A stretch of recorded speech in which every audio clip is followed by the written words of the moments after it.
4 minutes goes by and you start hearing scuffling. And then you can hear that the very unforgettable sound of fist hitting flesh, which is just... No! Nah! Where you at, I made this shit look too easy. Alright y'all, welcome back to the channel. Today we're reacting to a crazy one. Violated in a prison shower. Ooh, I hope bro didn't drop the soap. Before we start, if you ain't subscribed, hit the subscribe button. Don't take but a second. Push the little button, you're looking at it, you see it on the screen. What he said, do that for my channel. And then maybe you can go do it to him after if you want to. Click it. Alright, now we're gonna go with like or dislike. Do it now, do it after the video, whatever. Hit one of the thumbs. Stop skipping the little things. Today I'm gonna talk about my homeboy Brian, man. And y'all seen the title of the video, so y'all know what this is related to. Now, I talk a lot about Greensville. Greensville was a prison that I spent a lot of time in. About 8 years of my 10-year sentence was done in Greensville, here in Virginia. Greensville is known for housing some of the most, violent inmates.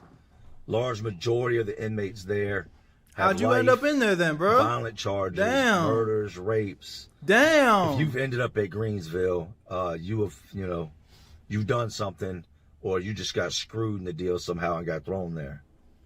The majority of the guys that I kicked it with had violent charges.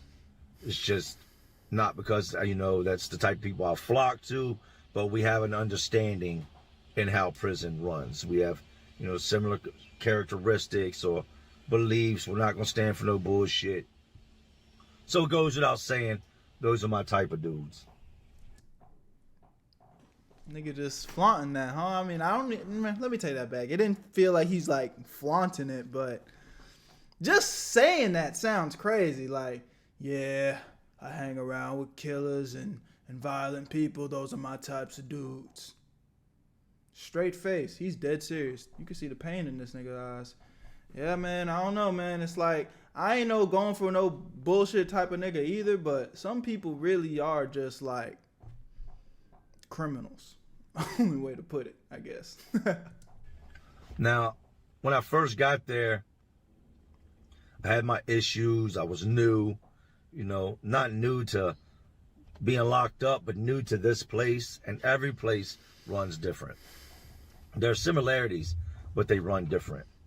Now, right out the gate, imagine going to jail so much, like you really can speak about this in a way where it's like, yeah, bro, I understand different type of jail culture. I understand what it's like, coming up in this jail and, kind of going through the hierarchies of prison. It's like, yo, again, that's crazy, bro. It's like, I respect it. I respect it from the standpoint of, niggas got to do what they got to do to survive, bro. And, sometimes people really are put in situations where it's do or die. It's eat or be eaten. And that doesn't justify the wrongdoing. I'm not sitting here justifying it by any means, right?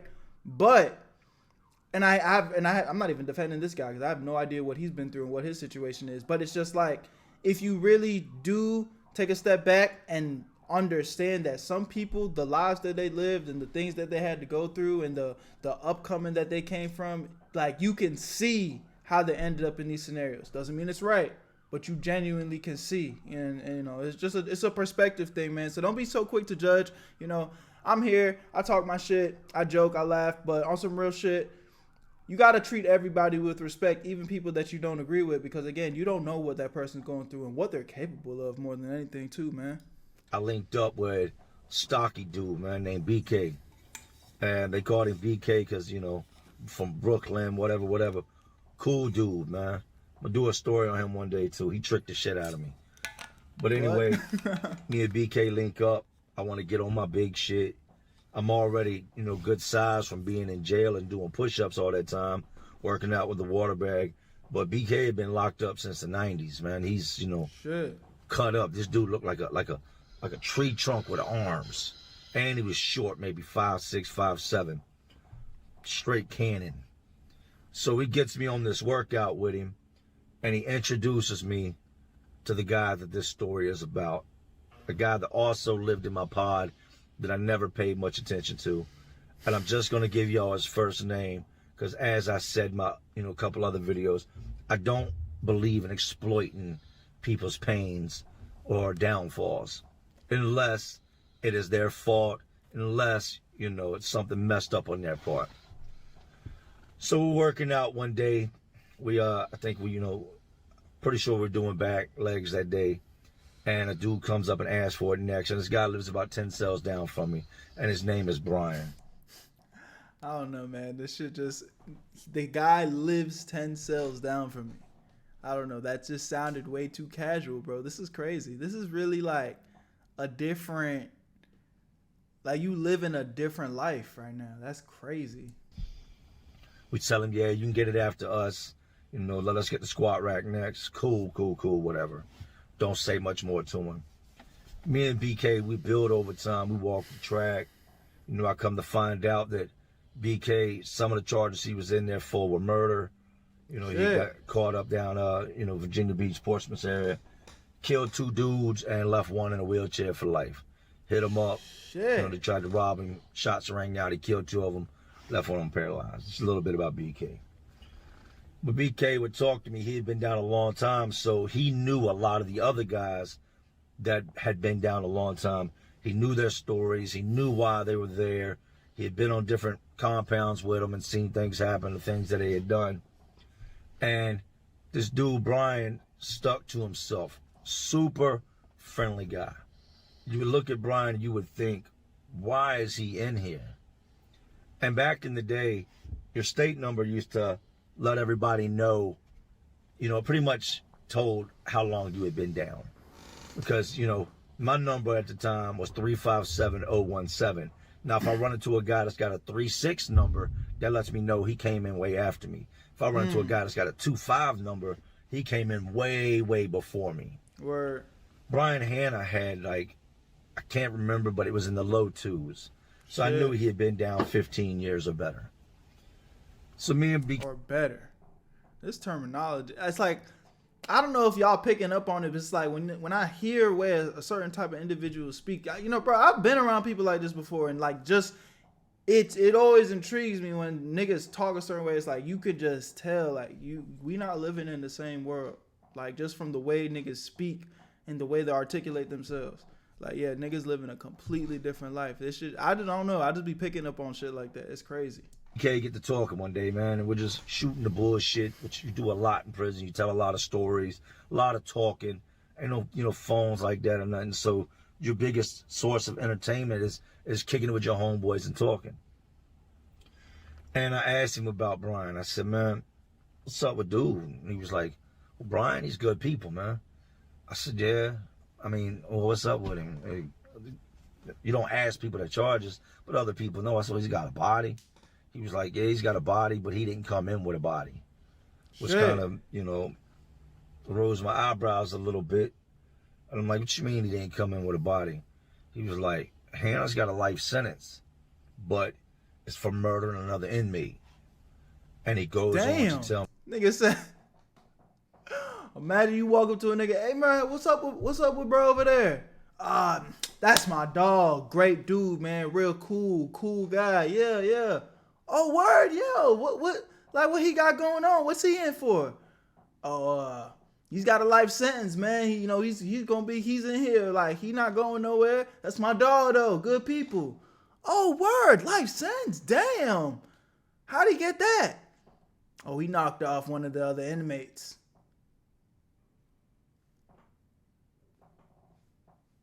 Like inmate, niggas that are in the cell with him, like us, like me and you. Yeah, great dude, man. Knocked him off real clean, got himself a life sentence. He's gonna be doing good time. Oh. Word. Okay. Tell me the story of Brian. So here we go. Brian came in originally on a drug charge back in the 90s, early 90s. Just had a couple years, They took Brian at the time and threw him in a prison that he shouldn't have been in. Around certain types of people that he should have never been housed with.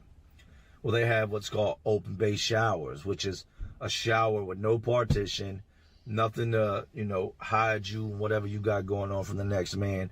Y'all just shower. I mean, it's just a big ass open concrete area with shower heads. And he goes on to tell me, he says, Brian was just doing a couple years, man, and where he was at, there was a dude that was notorious for raping dudes, man. And this is back then it was more common. Not so much today, still happens, but not as much. And he tells me, Brian was a lot smaller than he is now. And I knew Brian from seeing him in the pod and from seeing him work out. He wasn't a big dude, but he was in good shape. And he tells me that, Brian had started his bid, everything was going good. And these are the things that he had been told from Brian and things that he also witnessed from being around Brian at this camp when this happened. So this is actually his testimony of what he saw. Shit. He said that you minded your business back then. Unless it was one of your people being hurt or you were just somebody that wanted to save the world. If something happened, you stayed out of it. Because you getting in it could get you killed, could run your time up, could cause you all these problems with other these people. So it's kind of, mind your business. He said you could tell when Brian came in, he was timid. He didn't like showering with a lot of people. And he just stayed to himself. So he would wait till late night when everybody was laid down for the night or watching TV and the showers were pretty much dead. And Brian would go take his shower. He said that this went on for a little while, no hiccups, no problems. But there was a dude in there that, had raped other dudes in the past. Hell Everybody no. kind of kept the eye on, just watched him. But just like most of these dudes, they're predators. They know who they can prey on. They're not going to run up on the dude that they know is going to cut his throat. They're not going to run up on the dude that's going to take, a piece of rebar and stab him all up in his chest with it. They're not going to do that. They're going to go after somebody they feel they can victimize. That's where Brian comes into play. He said that one night in particular, he said, I'm on my bunk. I'm watching TV, whatever. Can't remember the show. He said, but Brian walked by my bunk and went to the shower. He said he's got his soap dish, his shampoo, his towel, his rag. He's got his shower shoes on. Got a little pair of gray sweat shorts, a white tee, and then a change of clothes. He said Brian heads over to the shower and he's just, regular routine, taking a shower. He said it's not long after that he feels the presence of somebody moving behind him. And this dude that did this, I never got the dude's name, slept a couple bunks behind him. He said he seen the dude get up and head towards the shower with his shower stuff. He said that maybe 3-4 minutes goes by and you start hearing scuffling. And then you can hear that very, unforgettable sound of fist hitting flesh, which is just... Oh! He said, and you can tell that they're in there fighting, but it sounds like a one-way fight. No! Nah! I'm not going, bro. I'm not going. You're gonna have to take my life, bro. You're gonna have to take my life. I'm fighting, bro. I'm fighting, bro. I don't give a fuck, bro. I don't give a fuck, bro. You gonna have to cut all my limbs off before I stop fighting in the hell. Just kill me, bro, because I'm not going. You're not doing me like that. You're not doing... Oh, my God. Wow. This is... Okay. It doesn't sound like, you don't hear anything, 2 sets of shower shoes scuffling. You don't hear a lot of tumbling. You just hear a little bit of ruckus, and then he said that's what you're hearing. He said you hear, some screaming. He looks out of the control booth. The guard is not paying no attention, and the guard was paying attention. She acted like she didn't care what was going on. I guess she was minding her business too. Fuck. This guy ends up raping Brian in the shower. Nah. Right there on this cold, nasty, old, dingy, tiled penitentiary floor. He raped this other man. So they're expecting that there's going to be this big investigation. The police are going to come in. Brian's going to say something. This guy's going to go to court. He's going to get locked up. None He's already locked up. of that happens. Damn. Just doesn't happen. Brian doesn't say anything. He said he watched the dude come out the shower. Short time later, Brian came out, knots on his head, knots on the side of his face. You know, you can tell by the way he was walking that things weren't right. He had his head down. You know. Yo, you take a nigga manhood, bro? I don't know, man. I really don't know. All I know is, I don't like. Again, bro, gonna have to kill me, bro. He gonna have to kill me, cause it's one thing. It's one thing. Like, it's easy to say, like, I'm not going. Like, I'm fighting for my life in that bitch. And if by some crazy chance I get taken advantage of, like, nah. You gonna feel me, bro. I'm not letting that slide. Either you gonna kill me, or I understand why bro's doing a life sentence. I'm already knowing how this story ends. I'm already knowing. And I don't know if that's dumb or not, but I just can't imagine it being no other way. I'm over here minding my business, and then you gonna do me like that?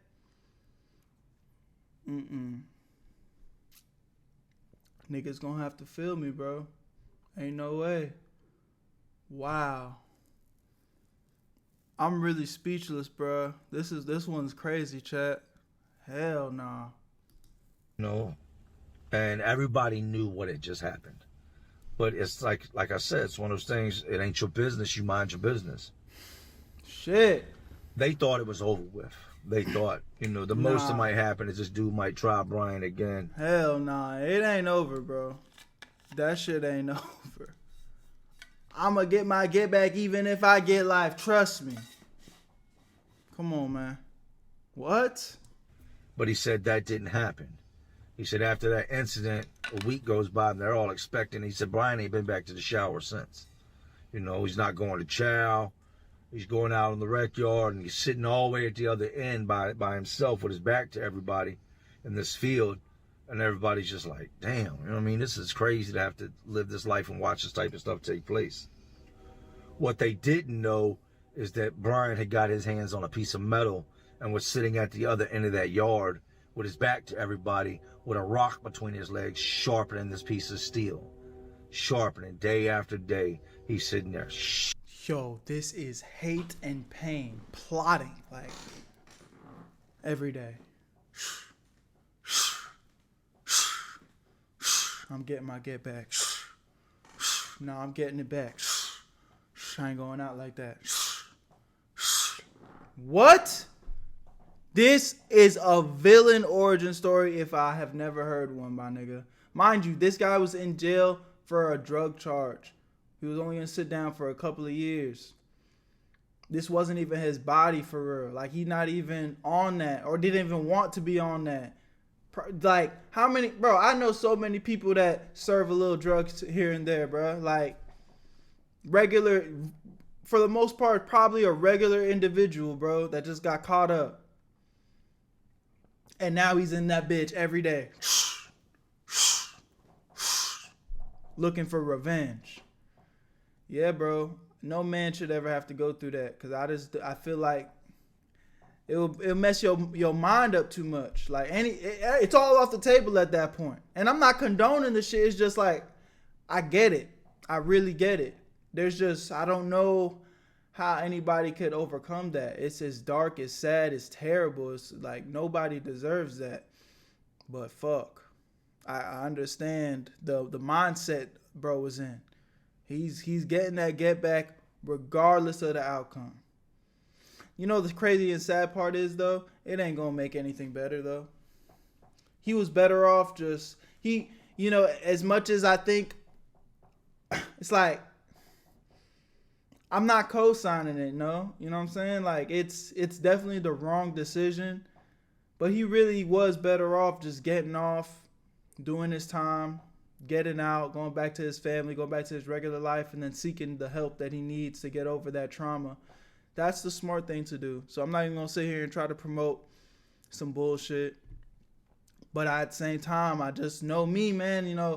I feel like for the most part, I'm the type of guy that's I know how to walk away from certain shit. You know what I mean? I'm not so prideful that I'm just gonna crash out and lose my life and my freedom over stupid shit. That's why I try to stay away from bullshit to begin with, because my life is valuable to me. I have a lot of goals and I have a lot of things that I want to accomplish in life, so I can't be getting caught up in bullshit. But at the same time, I ain't never been no hoe. You know what I'm saying? You got to be able to kind of see the disrespect and the bullshit from a mile away. So the type of person I am, I know, hey, I'm not going for certain shit. So I'm not going to surround myself with certain individuals. And that's why it's like, I don't ever want to go to jail. Not because it's like I'm scared of jail, but it's just like the type of shit that might come with that, the type of, lifestyle that I'm going to have to live, it's like, it's not worth it to me. You know what I mean? So I'd rather surround myself with individuals that are going to build me up and not even put me in a scenario like that to where I'm even ending up in some shit like that. Now, granted, again, I don't know this Brian guy's life story. I don't know why he was doing what he was doing and why he ended up. I mean, we know it was some type of drug charge. So, again, maybe he had to do what he had to do to make his ends meet, and he got caught up. But I don't know, bro. It's just sad. It's real sad to see shit like this, bro. It just really is. But I get it, though. I understand. All I'm trying to say is I understand how he came to that conclusion where he is like, I don't care what the results are. This nigga got to feel me. I'm not letting it go. Until this piece of steel he's got his hands on is now a shank, a big nasty piece of jagged metal that is gonna, do nothing nice to anybody. He said one particular day they're all going to chow and they're lined up getting ready to go out, and he said it was a good day, like hot dogs or chicken or something like that. So that means everybody's going to chow. There's certain meals guys aren't going to go for because it's not even worth going over there. You'd rather just eat a soup and a chip or something. He said, and everybody's standing in the chow hall line and they're going through one at a time, getting their tray, going to find a spot to sit down. He said, and Brian is standing in the back of the line, and Brian gets out from there's like a rail that goes around. He said Brian ducks under the rail, walks through the tables, and the big dude is standing there talking to somebody else, and just walks right up on him, reaches over the rail, and just plunges the knife in the side of his neck with all these guards watching. Wow. And just goes to stabbing him in his face, his eyes, his mouth, chest. The guy slumped over, and Brian is just stabbing him. Oh my God. Stabbing him. Oh my God. He said to the point the guy slumped over the rail when he's dead, and Brian is just running this blade through him, over and over. That's a lot. There's a lot of hate in this heart. I don't even know if I'm gonna skip a little bit because I just don't even know how YouTube's gonna feel about this. Even though this video's on YouTube, and I don't want no smoke with YouTube. YouTube, please, the video's up. It's public. No restrictions. Don't do me dirt. But we get it. Bro was violating on a different level. Holy hell nah. But again, that's that hate, bro. He was like, niggas saw red. All that my dog Brian saw was red, bro. He ain't see nothing else. There was nothing you could have done to stop that, bro.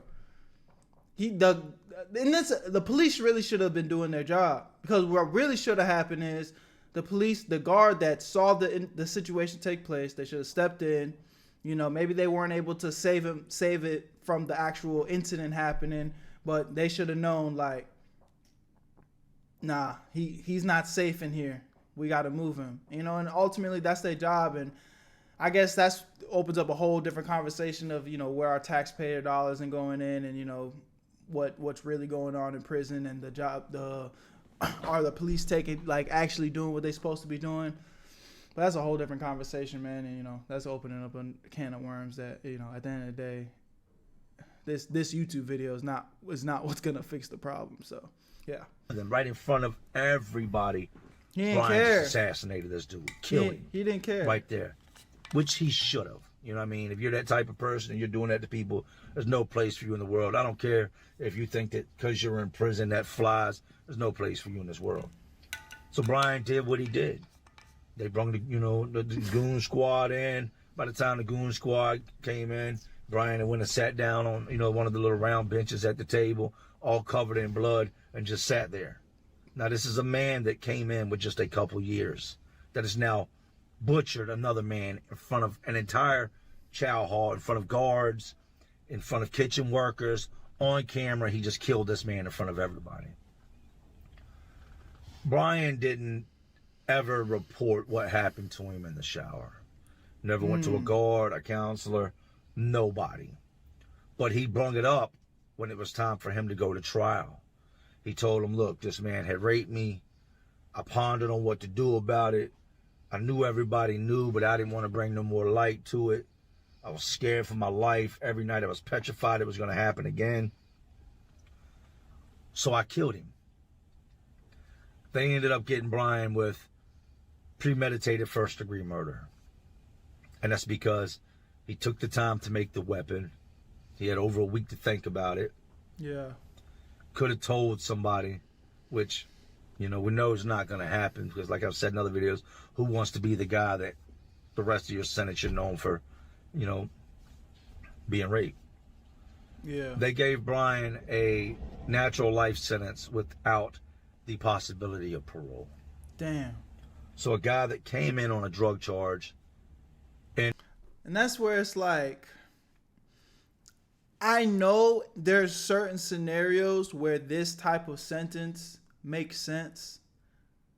But then it's like, I just wish these courts and judges had more nuance, man.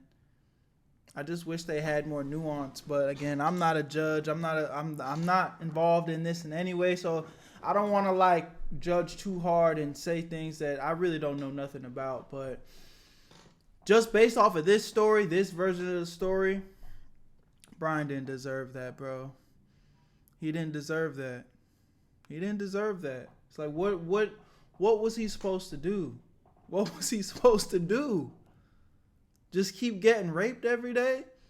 Because one thing's for sure, it didn't happen within the week, but you just go and take advantage of bro, and then he don't tell, he don't do nothing, and then you think the person that did the deed is just gonna be like, oh, I got him one good time. Nah, he's like, oh yeah, that nigga's a bitch, and I can keep doing it to him. I'm gonna do it to him whenever I want. What was realistically gonna happen? You know what I'm saying? And then I'm also referencing back to what he was saying in the beginning of the video. He was talking about how this jail in particular was just notorious for being a fucked up place. So that means even the authorities in there, they know what it is. They've been working there long enough to know what it is. So if I go snitch and tell, yo, this guy, he did me dirt, my life is now in danger again. But they don't care. So what could he have really have done? The only option was to defend himself. Now, I guess maybe what he could have done is just keep that shank close to him and just wait until he tries it again. But then at that point, he's putting his life in danger again, because let's say you wait until bro attacks you first again, right? But you slip up, things don't go as planned. And now the weapon that you've been preparing to protect yourself accidentally ends up in the hands of the nigga that came to fuck you up. You know what I'm saying? It's there's too much room for error. So the best thing he could have did was catch him slipping. I don't know, bro. This is a tricky one. Y'all let me know what y'all think in the comments, bro. This is crazy. Ended up with a life sentence behind dealing with the situation that happened to him. Yeah. Brian is still in there today. Brian will die, an old man in there. You know, when I met him, he was probably in his late 30s. And this is the brutal reality of things that happen. Homeboy BK is still in there. I think his release date is like 2060 something. Shit. And he got locked up at 95. It's 2025. It's a sad world we live in, and there are monsters out here, and they come in all colors, all shapes, all sizes, all forms, man. You never know who you're dealing with or what was you in there for, bro? What's going to happen to you in this life. But what matters the most, and what I hope y'all get from this story, is What matters the most is how you deal with it. Yeah. When you take the law into your own hands, you know, a lot of times justice is served. Just be willing to take what comes along with it. And that's kind of what I was saying in the beginning of the shit, man. It's like, that's why I personally, I stay away from the bullshit, bro, because it's just like, you got to take some responsibility, man. If you're going to be a criminal, understand that it comes with the potential of you getting caught. If you're going to do some crime, understand that it's going to come with the potential of you having to spend time in jail. If you're going to do crime, understand that if you go to jail, you might end up in a jail where you don't belong, and now you in a situation like this. So it's like, you really need to weigh these options. If you're going to break the law, my nigga, certain shit comes with it. You know, I definitely feel bad for the people that didn't break the law and end up in these situations because they don't deserve to be locked up. You know, that's a whole different conversation. But yeah, man, I think the best advice is just do the right things, bro. Work hard. I know life's hard, and I know sometimes your back can be up against the wall. Might be put you in a position where you feel like, I don't know how else to get it. I don't know how else to, you know, become a better individual. So fuck it, I'm just gonna take the easy way out and steal or do whatever. But I promise you, man, there's somebody in this world that's going through whatever you're going through and 10 times worse, and they're gonna figure out a way. So if they can do it, you can do it too, man. And yeah, bro, I wouldn't wish this on nobody. But this is sad, bro. Disgusting situation here, you know. I feel for that nigga Brian, bro. He didn't deserve that. Y'all let me know what y'all think in the comment section. Let me know if you guys want me to react to more situations like these, even though, shit, I don't even know if I can handle watching another one like this. That was a brutal story. All right, y'all. My name is Berto. Like, comment, subscribe. Check out my other channels. All the links will be in the description. Peace. Where you at, Berto?